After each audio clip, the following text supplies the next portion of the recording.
సిద్దిపేట జిల్లా చేర్యాల మండలంలోని ముస్త్యాల గ్రామంలో మన ఊరు మనబడి కార్యక్రమంలో భాగంగా జిల్లా పరిషత్ సెకండరీ పాఠశాలలో అదనపు తరగతి గదులు డైనింగ్ హాల్ నిర్మాణానికి 1,20,00,000 పనులకు స్థానిక ఎమ్మెల్యే ముత్తిరెడ్డి యాదగిరెడ్డి భూమి పూజ చేశారు. ఇక ఈ సందర్భంగా ఎమ్మెల్యే ముత్తిరెడ్డి మాట్లాడుతూ మన ఊరు మనబడి కార్యక్రమంతో రాష్ట్రంలోని ప్రభుత్వ పాఠశాలల రూపురేఖలు మారుతున్నాయని అన్నారు. విద్యార్థులు విద్యను అభ్యసించి ఉన్నత శిఖరాలను చేరుకోవాలని ఆయన ఆకాంక్షించారు. ఇక పాఠశాల శాశ్వత దాత పెడతల బాలమణి ప్రతాప్ రెడ్డిని ఎమ్మెల్యే ముత్తిరెడ్డి యాదగిరెడ్డి శాలువాతో సన్మానించారు.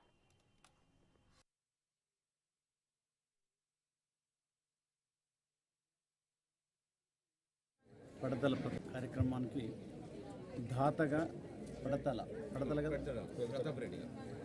ప్రతాప్ రెడ్డి గారు దాత ఉండటము స్టేట్స్ నుంచి వచ్చి ఉండడం వారి దంపతులకు అభినందనలు. రాష్ట్ర ప్రభుత్వం అప్పీల్ కూడా చేస్తుంది. మన ఊర్లో చదువుకొని మన స్కూల్లో చదువుకున్నప్పుడు మరవకుండా ఏ దేశం వెళ్ళినా కూడా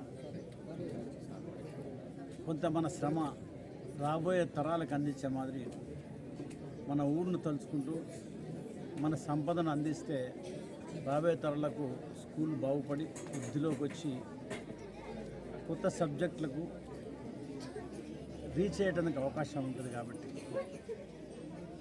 దాతృత్వం గల వారందరూ దానం చేయాలని చెప్పి రాష్ట్ర ప్రభుత్వం చేసిన అప్పీల్ను పురస్కరించుకొని ప్రతాప్ రెడ్డి గారు చేసిన సహాయం దాదాపు 20-25 లక్షలు ఏదైతుందో అభినందనీయం.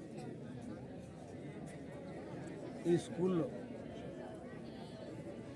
4-5 రూములు, ఎలక్ట్రిసిటీ, తర్వాత toilets, dining, kitchen, drinking water కొరకు పెంచడం ప్రణాళికబద్ధంగా కేటాయించడం జరిగింది. ఒకప్పుడు ఏదో పారేసినట్టు 5 లక్షలు, 4 లక్షలు, 3 లక్షలు ఇచ్చేవారు. ఒకసారి ఇస్తే ఆ స్కూల్ కంప్లీట్ షేప్గా బాగా కావాలనే ఉద్దేశంతో 7,500 కోట్లు ఈ సంవత్సరం కేటాయించింది కార్యక్రమం.